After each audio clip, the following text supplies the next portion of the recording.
Hello, ladies and gentlemen. Welcome to the Gentleman's Corner. I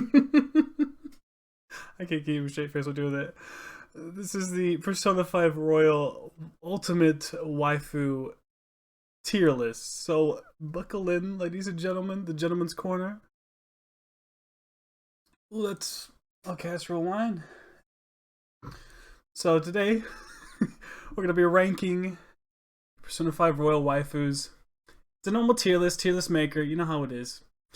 So you have S tier, A tier, B tier, C tier, and D tier. So people are gonna have their hearts broken on the ranking here. Okay, let's just start by that. All right, it's gonna be a wild one. Okay, so we have Chihaya, Takami, Ohaya, Fumi, Katsumi, An, Taba, Haru, Makoto, Kawakami, and Sai Nijima. Okay, we have the whole royal cast here.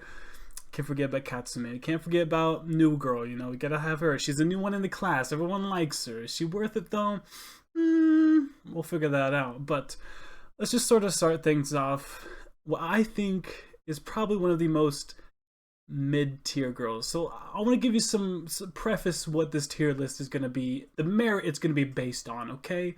So it's not just hotness, it's a little bit of story, some personality too, okay? It's not just looks alone, okay? It's a little bit of everything about the character, and yeah, there's a little bit of bias towards it, depending on what kind of, girls I like or whatever, you know what I'm saying? So there's always going to be a little bit of bias when it actually comes to this. So Chihaya, I'm going to start off, I'm just going to say it, B tier, okay?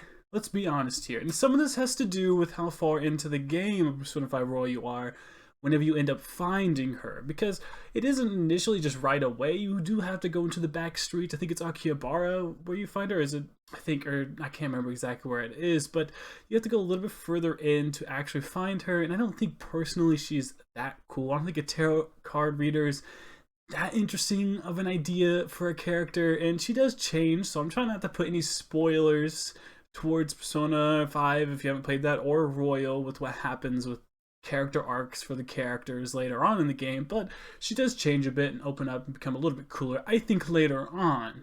However, the next one, our girl, our the goth GF, if you will, S tier, okay? Say what you want. I think Miss Doctor here deserves the S tier.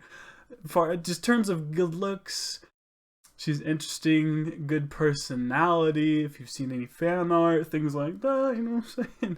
I think she's an S tier. I think she's one of the coolest characters in Persona 5. In general, I think she's one of the coolest characters. A good story as well with it. You meet her early on. She's actually super useful in the game, giving you better medical items throughout the game. Honestly, it's a pretty cool character just to have, not only gameplay wise, but romancing her too is pretty awesome. I don't know how much more cringe I can include in this video, but that's just the tip of the iceberg and the amount of cringe we're gonna have in this video as a whole. This is probably the most wackiest idea I've had, but I've wanted to do this video for a long time. So let's talk about Ohaya. Man, just not interesting me a lot. Looks, character, everything, I don't really like it too much. I don't think she's that fun either. Just seeing her almost is like, oh yeah, wait, you have somebody in that bar I can do stuff with. That's always what ends up happening for me. If you're trying to 100% the game, she's the character, you're just like, oh yeah, I have to like go do stuff with her. I forgot about that. Whoops. It's sort of like that. And then probably most of the controversial one is Hifumi, because here's the thing about Hifumi. She actually was meant to be part of the team. She was meant to be a phantom thief, which I think is probably one of the saddest things, that they could have done, because originally she was going to be like a Brainiac part of the team as well, but Makoto sort of took that role and sort of took over her whole like character. So why have two of the same character? It doesn't really make sense. So what they ended up doing was cutting her out, but just leaving her as an NPC. However, if she was part of the team, I probably, just because of looks and what kind of character she is, I probably would have put her up here with S or A tier. But honestly, because of how, you have to have a higher level of intelligence to even have the ability to even talk to her, it kind of makes it to where she's another character where you're kind of going on your way to find her again, and it's like, is it really worth it? The stuff that she unlocks and gives you actually is useful in the game with gameplay, but overall, just finding her and talking to her, other than just getting the gameplay bits, there's almost no reason. I think personally, I don't think she's that great. Katsumi, I think, one of the best additions in terms of an extra character in a Persona game. She's fun. She's there in the beginning. I think her design looks cool. The red hair is awesome. Red hair, red eyes. I like girls with darker hair, darker eyes. That might have been kind of the deal I have going on here, but I think she's cute. I think she's fun. However, a little bit of that comes off as, like, I don't know, what, like, ditzy. So she kind of comes off as not dumb, but just like unaware sometimes, which I don't like, which is why I have her at A tier. On, if we were talking just looks, obviously On would be higher, but we're talking personality and everything else, I think On ends up actually going down a little bit because of that. I'm talking about the whole character itself, not just looks. So for On, I know this is gonna be controversial, this is definitely gonna be the one where people like hate. I think On is honestly a B tier. On, she's cool. She's fun to have in the beginning of the game. It definitely gives you that bit of edge in the game where it's not like it's just the bros hanging out in the metaverse. You have finally like another character in it too, and she's kind of just, I don't know, man. If you ever seen any like Persona videos, she's really just the clickbait, honestly. When it comes down to it, she does change later on with her personality in the game, which is sort of her whole trope. She comes off as ditzy as well and kind of dumb at the start. Like, that's, you know, you have to have something to build a character off of, which that does change over time. However, I don't find her personally that interesting personality-wise, but she overall is still a pretty cool character. And still getting B tier isn't bad. C is like a okay, while B is like good, A is like very good, and S is like god tier. But Futaba, I'm also putting C tier because it's like a little sister, okay? I don't know how many people can like really be like, Futaba's hot, man. It's like, no, that's not happening. I can't do that. I can't say that and actually believe it. It's more like this little sister vibe, you know? It doesn't really come across well. However, she's still a cool character, fun, whatever. It's totally like, oh, it's a little sister thing. Nothing more than that. So it's like a C tier, to be completely honest with you. I'm gonna get chewed apart from that. The On thing, the Futaba thing, is one of the reasons why I wanted to not put this video up. But you know what? I'm doing it. I'm doing it, okay? I am dying on this hill with putting them where I put them. And I'm not gonna pretend like I didn't, mean to do that. I did mean to do that. And Haru, A. The most underrated waifu of Persona 5, okay? Haru is right there at the end, so you don't really get to see much of her at all. Because of that, they sort of, she's like the last palace, kind of, if you want to consider like members of the team. So it's hard to really get a lot out of her. Persona 5 Royal does do a good job of incorporating her, showing her around, sometimes in the school and stuff like that. Like, you could kind of bump into her, but you don't really get like dialogue like you would further in the game whenever you actually have to start having development like with like a link with her and fighting with her in battle. So therefore I think like she's really underrated because of that reason. I do think she is a cool character, not only in just fighting mechanics but her story as well. She looks cute, sounds cute, looks and everything. I think she deserves an A tier personally. I wish she would have more development and whatnot, but I think we can mean that for like a lot of different characters, especially in like SMT or like Persona games. The characters you end up running into halfway through the game, 3/4 quarters into the game, it really sucks because you don't really get to see them a lot, which kind of blows. Makoto, easy S tier, I think. All of the criticisms I've been giving for the past characters, I feel like Makoto hits all of them perfectly. She's earlier in the game, she's assertive, she's tough, she's meaningful, she actually gives you good stuff in the game, personality is good, she's not ditzy, she's not dumb. Honestly, I think she fits like every single category in terms of what I would consider to be a good. She is the best waifu, I would say personally. So sorry, we're gonna have to move you over there. Kodo, I think, is number one, which don't get a little too upset yet. We still have 2 more to go. We're not quite done yet, but I would still put her number one personally. I just have to. I think Makoto still is the best. I know not a ton of people really fight for Makoto. It's more of a Futaba on kind of deal, but I think Makoto seriously is like the best of all worlds, really, when it comes down to the characters. Kawakami, if you're if you get a teacher fetish, man, she's really she's it for you, buddy.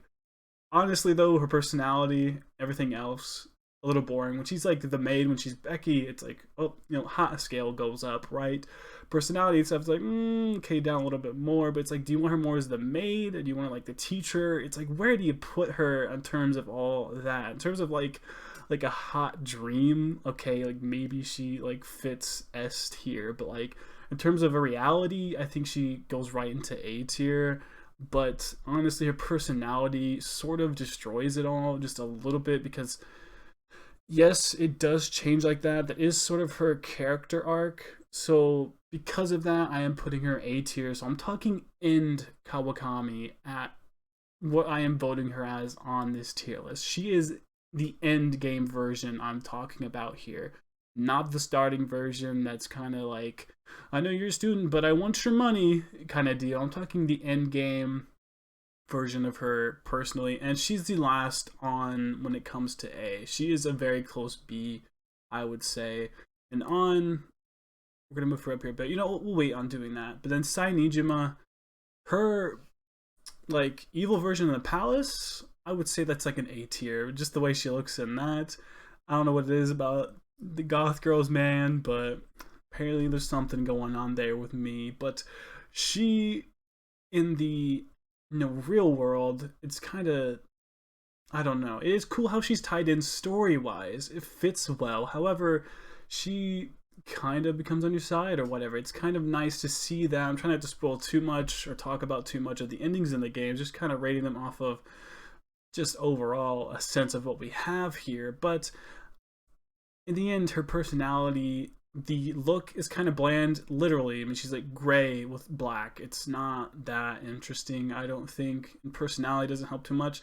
And I overall don't even like her voice a whole lot. No, nothing to the voice actor. She's doing the voice acting job perfectly, like it's supposed to be done, but that's just not something that I like. So I'd put it in B tier personally. So this is sort of where we have things put here. And my god, let me just put Futaba up one slot before I get absolutely murdered by everybody for putting her last. She's not last. Chihiya's last. Okay, let's just say that. Futaba then next. Sai Nijima, Fumi, Chihaya, I'm forgetting her name almost. On, Kawakami, Haru, Katsumi, Takami, and then we have Makoto number one. That is it. The gentleman's quarter. The gentleman's corner to everybody, We have to get fancy about it, boys. Let's be honest here. Boys and girls, both. This is my ranking. This is what I have to go with. I want to do this for maybe some of the other Persona games. I think that'd be kind of interesting. But I think this is the perfect one for me. If you can convince me down in the comment sections, please do. Let me know. Is this wrong? Should I change it? Is there something I am missing here? Technically, there's other girls in the game, but like, this is really the core of the game when it comes to the actual girls. And there's technically others, you could say.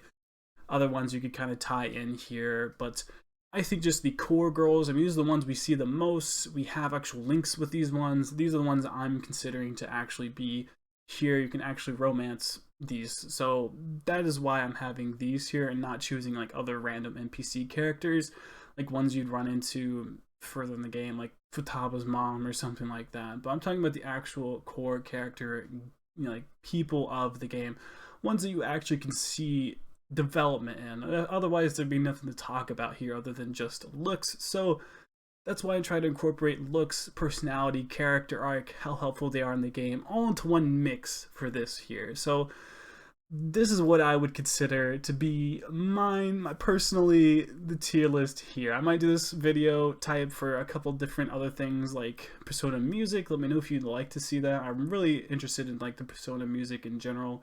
I love it so much. So many classic tracks, background tracks, everything else, so good. And I might do this on maybe Persona 4 with the girls, but I think that's going to be it for this video, guys. If you like this style of video, it's a little bit different than what I normally do. I don't do a lot of face cam either, so let me know if you like that. I'm always up to do more face cam in the future, just don't really do it a lot. I don't think it's because I don't like seeing myself on camera, but I think that's just me. But yeah, like, comment, subscribe for more content. I will see you in the next video. Thank you so much for watching.